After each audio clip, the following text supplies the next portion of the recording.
Welcome once again to everybody. My name is Kate Williams. I am the Vice President of Sacred Music at GIA Publications. I'm so happy to be here with you all today. For those of you who may not know, GIA is a music publishing company that's been around for over 80 years now. We publish lots of sacred music for Catholic and Protestant churches. And we also publish a lot of music education resources for schools and for music teachers. And we're very happy that this semester, our staff has gotten the chance to work with David Gaze. Now, I know David from a long time ago now.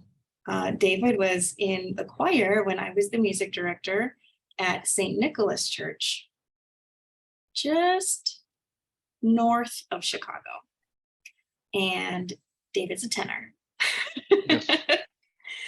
And so I got to know David pretty well as his choir director. And David was always, on top of being a great musician, was always thinking very theologically about the things that we're singing, the ways that we're singing it, and who is included or excluded by our singing of these theologies. So now David is a student at the Catholic Theological Union in Hyde Park area of Chicago. And a part of that program includes a ministry practicum where students are placed in a ministry setting. Typically, it's like in a church with a parish staff or in a hospital setting amongst other hospital chaplains. And we're excited now that partnering with CTU allows GIA the chance to also kind of flex our abilities to be responsive in a pastorally sensitive way, having just kind of increasing that connection between the publishing world and the ministry world. And we're excited for CTU and for students like David, who can see how publishing really is an extension of ministry and can kind of take up the idea of publishing, of writing, speaking, engaging in a platform like this from the perspective of being a minister and helping us to love one another better. So David, welcome. It's been a joy to be with you this semester, and I have so appreciated reading your writings on Soundboard. And I want to mention too, before we pass it off to you, David, that we're grateful to Faith for being here today as an ASL sign language interpreter. This is the first time that we have a sign language interpreter on a webinar at GIA. But we're learning lots of things about how we might be more accessible in our ministerial world and in our publishing world. So we're very grateful to Faith for joining us. And if you're interested in having more accessibility in your ministry context, I'm going to post the link here so that you can have a connection to someone who can help you find the right resources for your community. So David, what did I forget? Welcome. Introduce yourself and jump right into it. Thank you. Thank you so much, Kate, for having me, and thank you for your very kind words. It's really been a pleasure to work with you and work with all of you and work and learn together through this ministry about music, about liturgical music and theology and disability, and how to make our music more inclusive and how to work together to build the inclusive church that we want. A brief image description of myself for people who are blind who may be watching. I'm I'm a 36-year-old white male. I'm coming to you from my bedroom, from my bedroom / office, and I have short brown hair, and I'm wearing a purple sweater, like a purple sweater. And really, what I want to, and and so a little about me to get started. I'm a disability rights activist and graduate student, as Faith mentioned, from Catholic Theological Union. And for me, my faith in disability, my Catholicism and disability has always been a central part of my identity. They go hand in hand. They're really, my activism is how I express my faith, and my faith is how I express my activism. They go hand in hand. And I growing up, I felt like in the church that the lived experience with the disability was not represented in our scriptural interpretations, in our songs, in our liturgies, and that always bothered me. And so the first thing I would like to share with you is a reflection I wrote, like it's been about 10 years ago now, just when I was getting started in this work, in merging faith and disability activism, and how to help the church to respond to our moral imperative to respond to disability rights and disability justice issues. So the reflection I'm going to read to you is very personal to me. I'm really excited to share it. It's a reflection based on Mark 2:1-12, which, as you recall, it's the gospel of the paralytic being lowered down through the roof and encountering Jesus.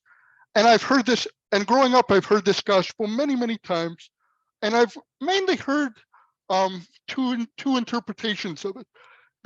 People either focus on the friends who lower the non-disabled friends who lower the paralytic down through the roof, or they focus on the fact that Jesus physically cures the paralytic and makes the paralytic able to walk.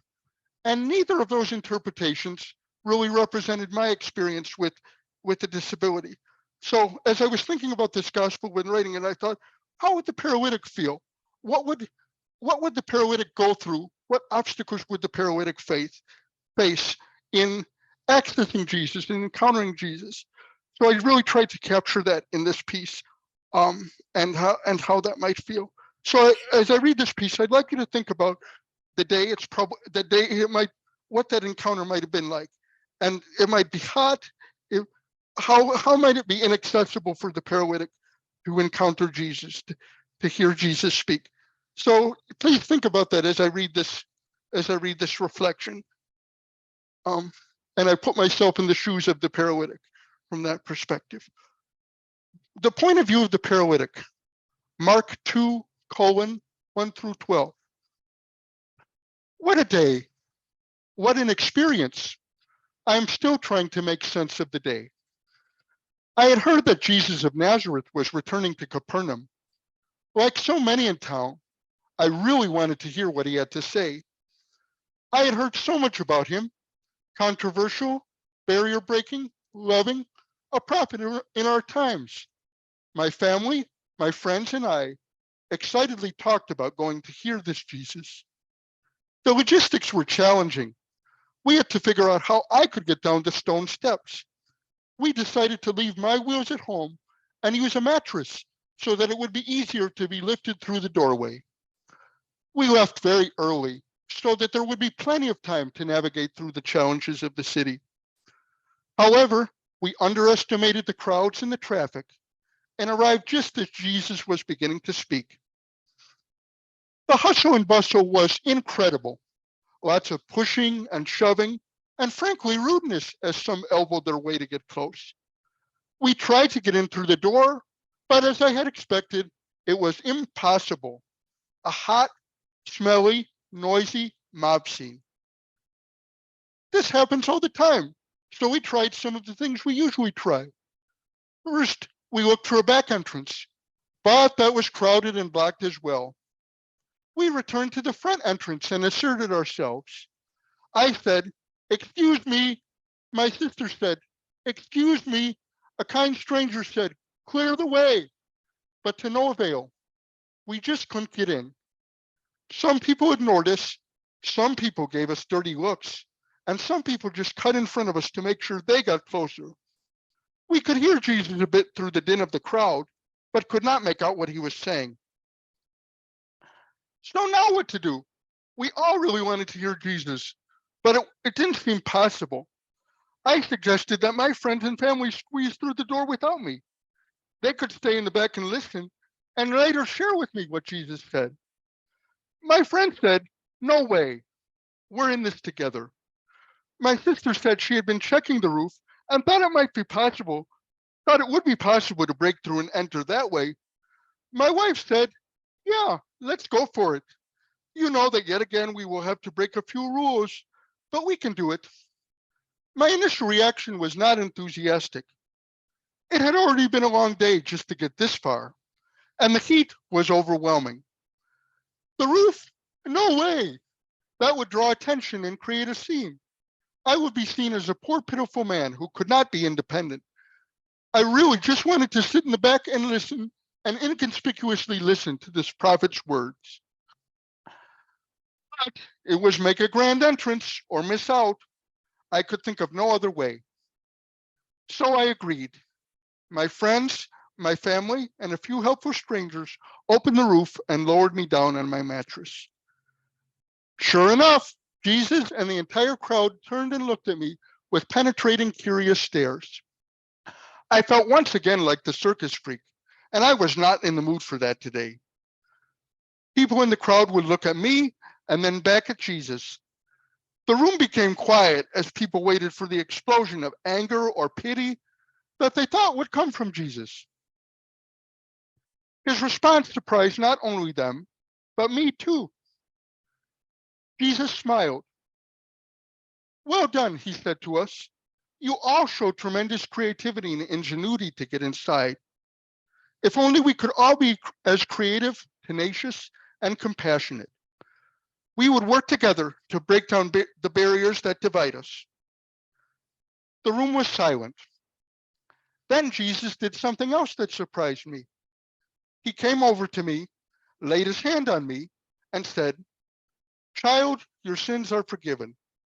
It was as if Jesus had known about the unkind words I had shouted at my loved ones. My soul calmed and I was at peace. I was loved. My sins were behind me now. Jesus turned to the friends, family, and strangers who had helped me gain access, and to each one said the same words: "Child, your sins are forgiven." Their faces and bodies also showed the embrace and the love of God. Eventually, I came back to the commotion of the room. The crowd was pestering Jesus, saying that he should not have forgiven our sins. They said he was blaspheming. I was accustomed to intrusive crowds. I was not going to let this one ruin my intimate encounter with God. I was still living in the deep moment of love and peace. Jesus' voice sounded distant as he addressed his critics. He said something about which is easier, forgiving sins or walking. Then he told me to rise, pick up my mat, and go home. What? I didn't come for a cure. I came to hear the preaching of Jesus. Yet on this day, I had experienced love, forgiveness, and a command to break barriers. It felt odd to be used as an example. I'm not sure I like it. I don't want to be portrayed as some kind of wonder patient, the miracle man. Plus, now I have to adjust to a new physical body, a new lifestyle. I knew I would have much to reflect on about this day. I wanted to hear more of Jesus' word that day, particularly his words about breaking boundaries. I wanted to follow him and be his disciple. But I trusted my God, and I left with my group amid some awkward stares from the crowd. I guess we will all have to be disciples in our own communities.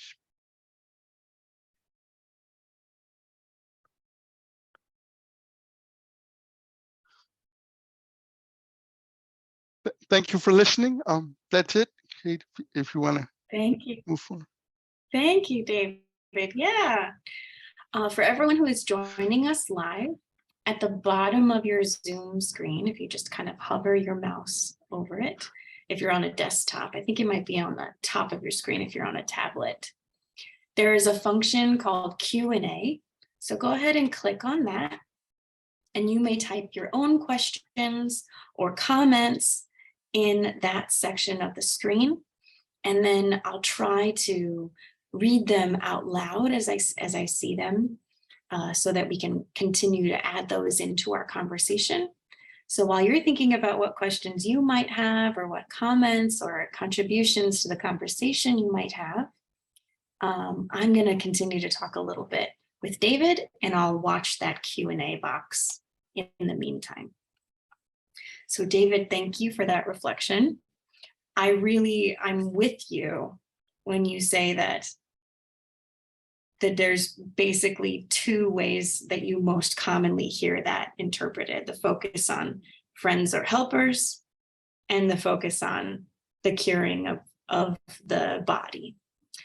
And so I don't think many people get the opportunity to hear what sticks with me, and just hearing you read that again, is imagining a burden of having to learn yourself in a new body again. Abilities, disabilities aside, the idea of having to learn your way through life in a new body again, where many people might assume that it would be a relief. Not many people talk about the types of new burdens, or the types of newness, or another thing to overcome that it might be. Yeah, Kate, that just makes me think of how many disabled people, we see ourselves perfect and whole just the way we are, and we see our disabilities as part of.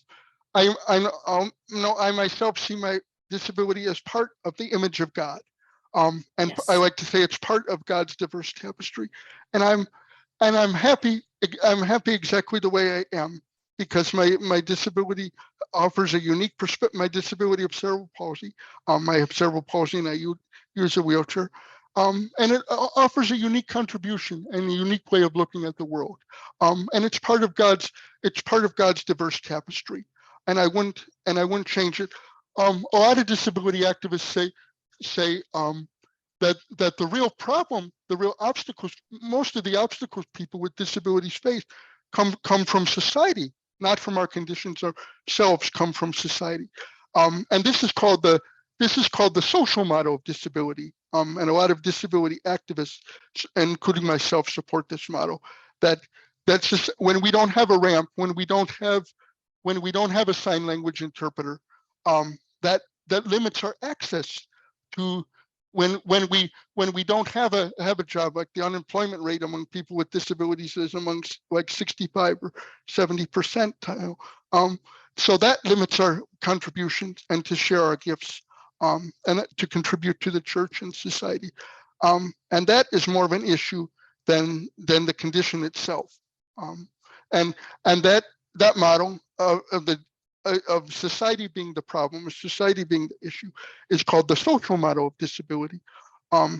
Typically, when people look at disability, we use what's called the medical model, which is basically that disability is a problem within the person, within the individual, that needs to be fixed. And so disability activists like myself are trying to get away from the model of disability as a problem needs to be fixed. But disability is really a part of God's image, that needs to incorporate it, be a part of God's diverse tapestry. So how can we as a church see disability as part of God's diverse tapestry? I'm really glad that you are so quickly in the conversation mentioning the concept even of image and likeness of God, because I have to say, when I first met you, that's what probably made the biggest impact on my heart, is knowing that by knowing you, I get to see more of the fullness of God, of image and likeness of God. And in fact, in ways that my mind formed by society may have thought impossible, may have thought unlikely. And that's some of the wonder and majesty of that image and likeness of God, is getting to be a part of worship with you, and seeing how your full conscious and active participation has greatly enriched the community around us, and has given us, not like this is your job to do, but in simply knowing you, I feel like I know more about God, and selfishly, that's a great gift to me. And I think that there's lots of ways that, our culture or our society has conditioned us to exclude differently abled people in a way that's greatly detrimental to our overall ability to live and work in the world, and to know who God is and who God's calling us to be. Well, thank you, Kate. And let me just say, I feel the same way about you. I see the image of God in you and your work, and in your service with GIA, in GIA work here. And one of the things I want to highlight, this goes back to my reflection. Notice in my reflection, I say, inconspicuous, the paralytic just wanted to inconspicuously listen to the prophet words. And we are part of the image of God. And we people with disabilities do have a way to control, but we're not uniquely special, and we're not uniquely sacred. Everybody is a part of the image of God.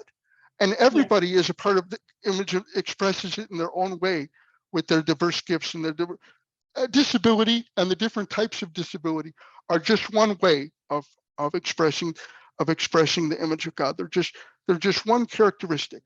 So it's not unique. It's not, we're ordinary people, but we all find God in different ways.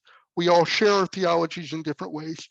And that's the beauty of liturgy. That's the beauty of religious traditions, is to learn the insights and learn and just feel how different expressions of God can radiate through different people, and different life experiences. And I find that very powerful. Yeah. Thank you very much. Since you brought it back to me, I want to take a minute to acknowledge too that some disabilities are very visually obvious, and some disabilities no one knows about until you get to know the person. I'll use myself as an example. Yeah. I have some mental disabilities. I struggle with anxiety and with depression in a way that in my body actually does manifest very physically, but not in a way that's visually apparent. So I have it sometimes is disabling to my even my ability to stand sometimes. I have it impairs my vision. It gets, I have a dizziness that's associated that makes it really hard to kind of extend my energy in a way that you might assume I might be able to. And I resonate with the idea of, even though I have these conditions that do affect my life and affect my decision making, it doesn't make me any less beloved in the eyes of God. And it doesn't make me any less capable of contributing to the community in a meaningful and essential way, even though it might look different than that of the person next to me. Well, thank you, Kate, for sharing your story and your own disability. I think one of the things people don't realize is that 1 in 5 people in the United States have a disability, and we're the largest minority group in the United States. And we're the only group that anyone can join at any time. So chances are on this call that Kate and I are not the only disabled people on this call. So given the fact that 1 in 5 people have a disability, or that if you don't have a disability, you will through natural aging, if you're lucky to live a long time, if you're blessed to live a long time, or you have a friend or family member or neighbor with some sort of disability.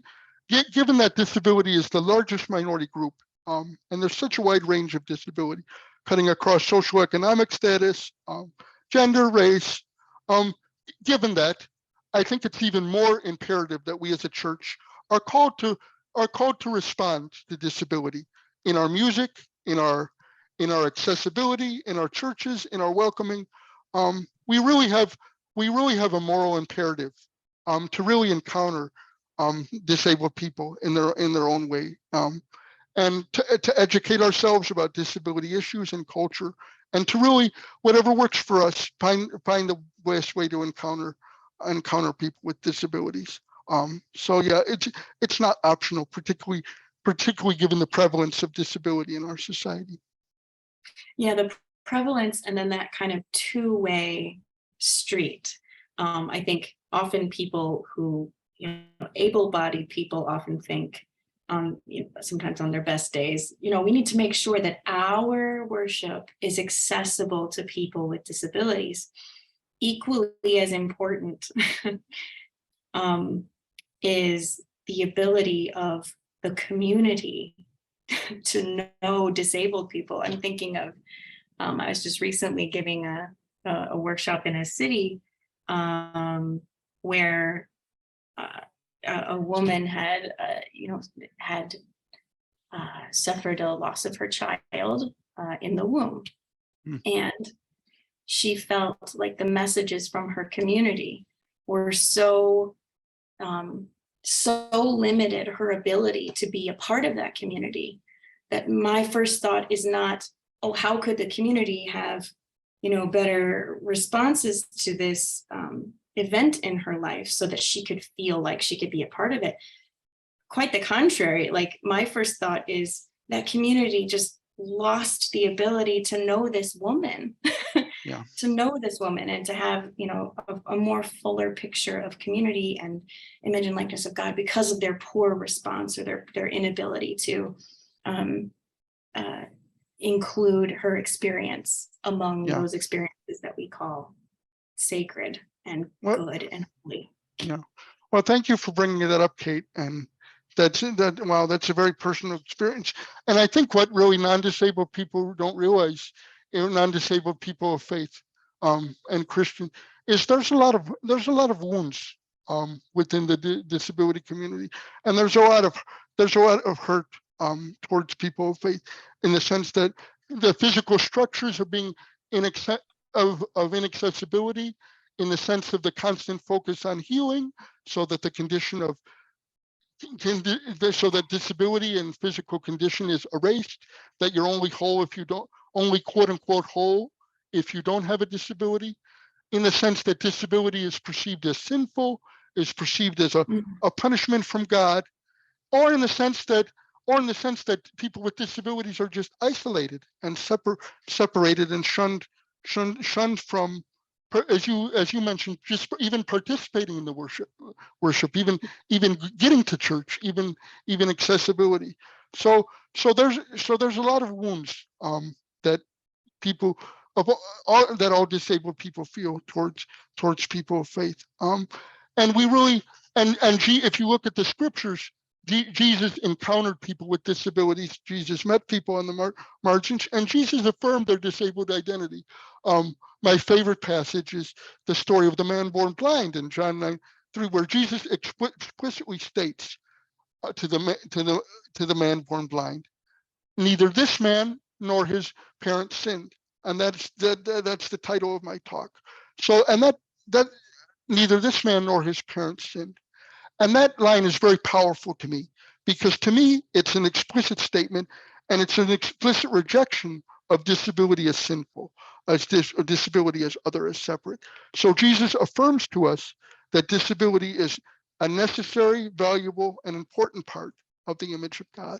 And Jesus really calls us to act upon that belief. Yeah.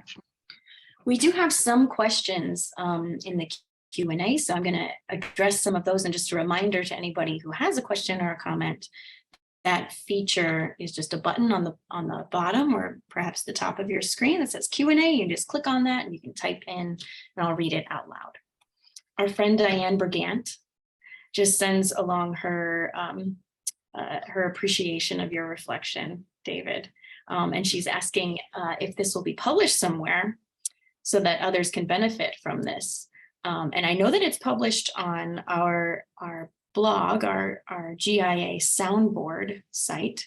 And so when we post this recording of the video, we can certainly post links to other reflections that you've offered. And as you continue to contribute to that resource. And then just a little mention and maybe just a little bit of a fire under us is that we've also talked about some print resources that we'd like to work on together in the months and years to come so that we can provide some more faith sharing, storytelling, and interpretation of scripture passages from the disability lens. So stay tuned, Diane, and thank you for your work too. Chrissy Zacher says that you had a great reflection, David. And specifically, she says, thanks for pointing out that Jesus first offers forgiveness and does not tell him to stand immediately. This sense of Jesus acknowledging the self-agency of the other is throughout the scriptures, the self-agency of the other. How do you name that or encourage that for ministers to focus on the self-agency of the other in your disability theology? I think it's a lot of, on the minister's part, I think it's a lot of listening, and it's a lot of meeting people where they are, as often as talked about in ministry. But in the disability case, it's asking people, like, if you don't know, you can always ask. And it's also, on the minister's part, it's about educating yourself on, watch the movie Crip Camp on Netflix about the disability rights movement. Read the writings of disability rights activist Alice Wong, who is a wonderful disability rights activist. She wrote a beautiful book called Disability and Visibility in the 21st Century about disabled from the perspectives of women of color. So really educate yourself on and listen and seek to encounter disabled people in dialogue and discussion. And part of that means in the minister's point of view is being creatively, like, a lot of disabled people are physically vulnerable because of the pandemic. So there's a lot of things online. A lot of people, I'm sure, church services have it online. So a big part of it is a big part of what our church needs to do and what ministers need to do is reach out online, for example, or find creative ways to reach out to people with disabilities, encounter us where we are, and that's a really good encounter people, get to know people with disabilities personally, encounter us in the mediums where we are, which is a lot of it is online, and listen and learn. And hire qualified disabled perspectives and hire disabled composers. Seek out disabled theologians. Seek out qualified disabled theologians or qualified disability composers directly. Make that a priority. So I think those are some good initial steps that we all can follow. It's a good challenge to us too. Thank you. Mary Ellen has a comment. The more we encounter one another, the more the image of God expands from our immediate world or circle. Just the way you describe yourself for the blind community taught me how to be more inclusive. You present some very important information, David, by your own example and your willingness to share. Perhaps if the man in the story could tell his story the way you did, our scriptures may be read and told differently, which I agree. And in fact, I feel all the more richer when they are told from different perspectives, different lenses. Well, I'd like to think it's his story, but yeah, it's about, maybe he probably could tell his story if he had access, if he was in the culture, if he was validated and affirmed. So yeah, so how can we get people to tell their stories, and how can we just listen and get out of the way and let people tell their stories and share their theological experiences? So Yeah. Yeah. Kelly Williams is asking, what are some resources for ministers to keep up with to be able to support our planning in liturgies? that's a good question. And really there aren't very many, frankly. That's why that's a big part of why I'm doing this work. But I would recommend a conference that I'm the leader. There's something called the Summer Institute on Theology and Disability. And it's where disabled people, it's an annual summer conference, and it's where disabled people, parents, theologians, and activists come together to really share their writings and share expressions on disability. So I would recommend that, and I would also recommend Nancy Eastland's The Disabled God Book. It was written in 1994. It's considered the groundbreaking book on theology and disability, and she really in that book she really talks about. And so I would recommend that every minister, every theologian should read that book, and she really outlines the prevailing, the stereotypical, the prevailing interpretations of disability and why they're wrong and why they don't reflect the disabled experience. So yeah, that's and one of the things that Iceland said that really sticks out with me the most is that the crucified Jesus was disabled, because the post-resurrected Jesus was disabled because he in the post-resurrection encounter he publicly shared his wounds with his disciples.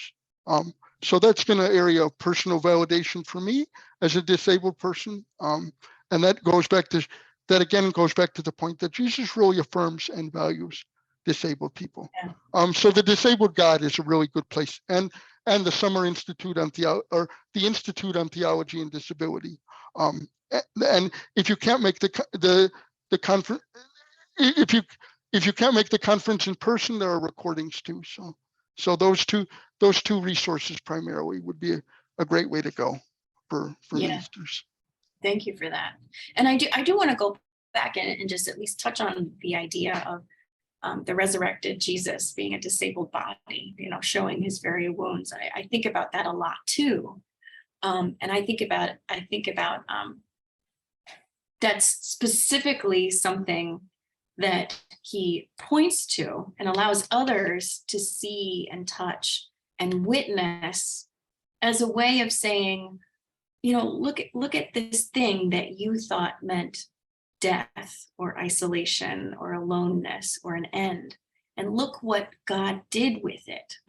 Look at it living, look at it full and whole and present. I think that's meaningful for a lot of people in a lot of different contexts, is that woundedness or that thing that makes us that's a part of our life that we're bringing with us everywhere we go, is sometimes in and of itself the way that God is showing God's surprising ability, God's surprising way of showing up and giving life. Yeah, Jesus, I'm really glad you brought that up, because you're right. Jesus really turns marginalization upside down and turns our discriminatory and our ableist, which is discrimination against people with disabilities, our ableist perceptions of the disabled body upside down. One of my favorite passages is the story of Jesus's encounter with the blind man, Bartimaeus, and Bartimaeus. I find that I find that story very compelling, and it really shows what you described. How, if you look at that story, Jesus does not assume that Bartimaeus needs healing, but Jesus says, "What do you want me to do for you?" And so Jesus asks him. Jesus again promotes his agency. And as my disability scholar friend Bethany Fox points out, Jesus in that Bartimaeus story gets the crowd involved and tells the crowd and transforms and heals the crowd, or has a transformative moment of the crowd when Jesus tells the crowd to bring Bartimaeus to him. So Jesus in that way is rejecting the crowd's ableism and really forcing Bartimaeus' society to reconcile with their unjust practices or unjust and ableist systems. So yeah, there's so many readings like that where Jesus transforms discrimination, transforms ableism, and turns it upside down.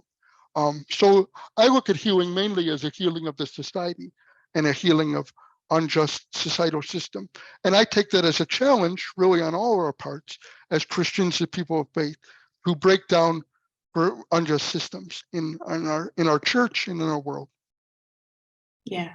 It reminds me too of, like, certainly I'm glad to hear all the ways that this is already present in scripture, and to kind of inspire me to think about all the ways that I've seen or experienced this happen since the time the scriptures were written. Like, it's something that comes immediately to mind as a musician is the fact that one of the greatest composers who ever lived, Beethoven, was deaf. Yes. In particular, was deaf by the time he was writing his maybe most popular symphony. And the amazing gift that is in something that, had I not had that experience, I would have so easily dismissed the ability or capacity. And yet God moves in such surprising ways that are not our ways, that anything is possible for God. I just remember hearing that musical historians feel like Beethoven wrote his best work when he was deaf. That really influenced him. So thank you. Oh, I love it. I love to think about it. There's another question here that's also important, I think, for us to spend a little time on. We often find expressions in language that can be demeaning to others, and language often is what continues to marginalize people. Yes, absolutely. I think we need to be very careful about what I like to say is say what we mean with language. Like in a lot of our language, we say deaf to God's voice, or blind to the will of God, or paralyzed with fear. And this language may seem subtle, but what it does is it illustrates the point I was making earlier. It shows that disability is separate, that disability is other, that disability is some sort of punishment. In other words, that disability is bad. And that's not our intention. We believe that all people are in the image of God. We believe that all people have gifts and contributions to make. So it's really a matter of listening to what people say, and just thinking intentionally, like, what do we mean to say, and what does Jesus mean in the Gospels beyond what we think, beyond what the quote unquote typical meaning is. But it's really thinking about what we mean to say. Like, so for instance, instead of saying blind to the will of God, we might say, I was inattentive to the message God was giving me, or I was unable to understand God's message. So it's just a matter of thinking our language and thinking of what we mean and how it comes across to people. And when we use disabled metaphors, is that really how God treated people with disability? How Jesus treated with people with disabilities? Did Jesus really think disability was bad, or equate blindness with hatred, as one of our popular songs do, or equate blindness with being a wretch, or equate disability with sin? I would say the answer is no. So if not, we need to change how we perceive disability. Yeah, and often language is a big offender to lots of marginalized groups, right? Like, and people feel differently about the way that language is used. For instance, I am a composer who also happens to be a woman, and when people say I'm a woman composer, I think, well, how does that what does that mean? Same with people of color. Some people prefer to be called a person of color. Some people prefer to be called, for instance, a Black Catholic, or a Black American, or an African American. And sometimes that preference you don't learn about until you engage with the person and figure out what exactly they like. Same, I know we've had this conversation, but for the sake of the group, is there a difference, and what is your preference when thinking about being called a disabled person or a person who has a disability? Well, as I mentioned, Kate, there's differing opinions on this, and there's disagreement on this within the disability community. It's not monolithic. It's not monolithic. We don't all just have one view. But I like being called a person, a disabled person, rather, excuse me, a disabled person, because this, as I mentioned at the beginning in my intro, my disability is central to my identity. I've had it since birth. It affects how I view the world. It shapes everything I do. I believe it has made me as a part of God's image, and it helps me to live the way God wants me to live. So I say disabled person because it's central to my identity. But others prefer person with a disability. So the best thing to do is ask the person individually what they prefer to be called, number one, and think of identity person with think of disability as an identity, and really try to don't in a way don't get hung up on language, or don't let language stop you from bringing disabled people to the center as Jesus did. So don't let the language disagreement stop us from making progress or moving forward. So Yeah, that would be my main point here. and I think in so many ways, and you've helped me with this just so beautifully, is like learning, as I think with so many things, our church sometimes has a problem being wrong. Yeah. and growing and admitting where we lack. So for myself, I know that in times when, I know you would never tell me that I was wrong, but in, a certain song that I had planned for that weekend, you would take some time to kind of gently explain to me like how that might be perceived by someone with a disability. And isn't there another song or another way we could sing the lyric? Or, and of course, the answer is there's always another song, and there's always a way to continue to expand our minds and our hearts and our repertoire to be more responsible to that duty to treat one another with kindness. Yeah. And so we've had a good relationship for a long time where you have, however much it might have been uncomfortable, you have felt like you could come to me about things. And as clumsily as it may be, I hope that I have most of the time had a willingness to be wrong about that and to learn and to do better. And language is sometimes one of those things, like you might say it wrong. You might, use a pronoun that's not preferred, but we have to learn how to like gracefully recover from those times when we could do better. Yeah. Well, as I mentioned, it's not about fixing things.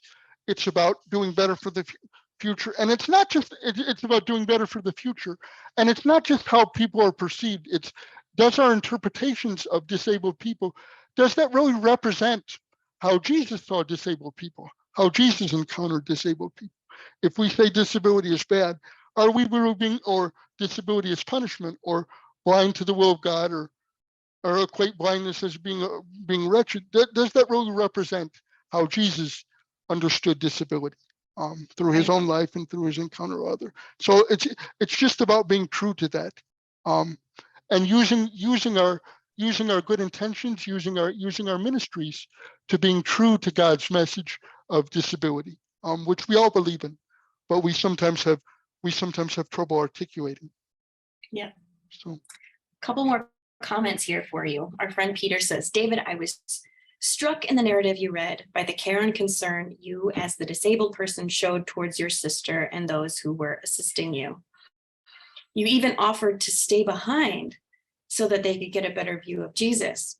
It was a fully symbiotic relationship on display whereby you benefited from their help and companionship as they did by yours. In fact, I love that you highlight how, by virtue of their proximity to you as the disabled person, their sins were also forgiven by Jesus. Were it not for their being with you in that moment, they would not necessarily have received that tremendous divine gift. The narrative was beautifully thought-provoking. Kudos. Thank you. Well, two quick things to that, Peter. One is I wanted to convey the ordinariness of disability and how the paralytic's experience was really ordinary. Like he had a sister, he had a wife, and anybody with a family would work together so that their whole family could experience something as important as hearing Jesus. Any family unit would support each other, and it's ordinary, but at the same time, people with disabilities have gifts too, and contributions too, and ways we help and ways we serve that are not recognized. So just like anybody, but oftentimes we think of disabled people as exclusively receivers, or I'm going to serve this person. We neglect to think about how disabled people serves us. One of my Exactly. one of my favorite theologians is named Judith Snow. She's a quadriplegic. She used a wheelchair by myself, like myself, and she's one of her images is she views God as a quadriplegic, and we are all God's personal assistants. So again, and I just think that's really beautiful, because I'm somebody that depends on personal assistance and family for my support and my physical care. So I love the idea of how we're all God's personal assistants in our own ways, with our own gifts, with our own talents. So Yeah, oftentimes there's another comment here about Chioma says that some churches do this better than others, and it reminds me of a very popular phrase in church work, where if you want to know what a community cares about, take a look at their budget. yeah. And then, we're already working communities with very limited budgets, Yeah. but if this might be a part of a larger question, which is, how would you direct resources, and which resources might you prioritize or suggest to communities to prioritize when it relates to creating more accessibility? That's a good question, and to be honest, I don't quite know I recognize the complexity of budgets, and I recognize the limitations of resources. All I'm saying, I don't know the answer to how we implement that and how we do that logistically, but I do think that if we believe, or as Jesus believed, that disabilities are a priority, we should make that a priority, and churches will make that a priority if we believe it, and we'll all work together.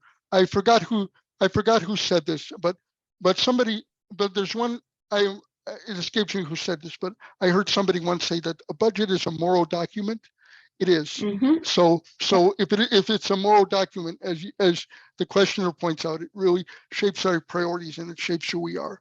So if we believe that disability is a priority, or that the lived experiences of disability is a priority, we make that happen. We have a sign language interpreter. We have a ramp. We have more services online so that people can access. So we just use our imagination and vitality, and it works different from church to church. Whatever they can afford, whatever their resources are, whatever the population is as a whole. But if we believe it is a priority, we will find a way to make it happen. I know in my church it took us like 5 years to raise money for an elevator so that people could get first school. So, but we made it happen, because in my home community that was a priority. So I would tell people to not get hung up on the time it takes. We're all learning. This is a never-ending growing process, but it's about consistently evaluating the disabled lives in our own communities, and showing it. It's not about how long the project takes or the process takes. So that's what I would say. Yeah, I want to make sure that just to profusely thank you for all that you offer here. I know that you and I have had a rapport over years that I'm just very, very grateful for. But I also know that as articulate as you are and as diligent as you are, our church does not make it always feel like an easy or a safe place to share things that are vulnerable. And you continue to show up and do it. And so many people benefit from your bravery, from your witness, and from your continued diligence in helping us to be a better church. And so I thank you. And I also thank Faith for being with us today. And I am looking forward to continuing this conversation with you and continuing to find new ways that we as a company and we as music ministers might be more aware and develop more relationships. I know that if I asked you the bottom line of what you're wanting to say today, that you would say, just try. Mm-hmm. Just talk to somebody, listen, make a relationship, and try to do a little bit every day, every time you can to get better.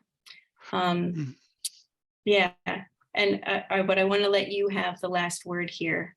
What are you hoping that people walk away from this conversation keeping in mind? Well, first off, thank you, Kate, for engineering this practicum and working with me on this journey the past couple months, and for all you do of tangibly lifting up the voices of people on the margins in so many ways. It's really been an personal inspiration to me in my ministry. So thank you for having me here, and thanks to the interpreter Faith for helping out and interpreting this webinar. I would just like to leave. I think it's appropriate to conclude this webinar with the words of my friend and my colleague, Father Donald Sr. What people may not know is that he was one of the first. I was fortunate to go on a trip with him for people with disabilities to the Holy Land for Israel, and that really shaped my theological career. And what people may not know about him is he was one of the first people that I've encountered that wrote about theology and disability. I believe it was and this is from the first article I found on him on theology and disability. It was written in 1990, so about the time that the ADA was passed. And these words are really a good prophetic challenge for all of us. And this is from his article entitled "Fractured Images" from 1990. Father Don writes, "The more different pieces you have there together in the assembly, the more sacred it is. That way, no beauty or truth is excluded." So just to conclude, I challenge all of us to bring together different sacred pieces of the assembly so we can truly live out those words, that no beauty or truth is excluded. Thank you so much for having me, and it's really a pleasure to talk to all of you. Beautiful. Thank you, David. Thank you, everyone, for joining. We'll post this video to our YouTube page as soon as it's ready, and we're just grateful to continue this conversation with all of you. Of course, thank you, as always, for your trust in GIA to have this conversation and the many conversations we believe are making us a fuller and better church. Thank you all. Thank you.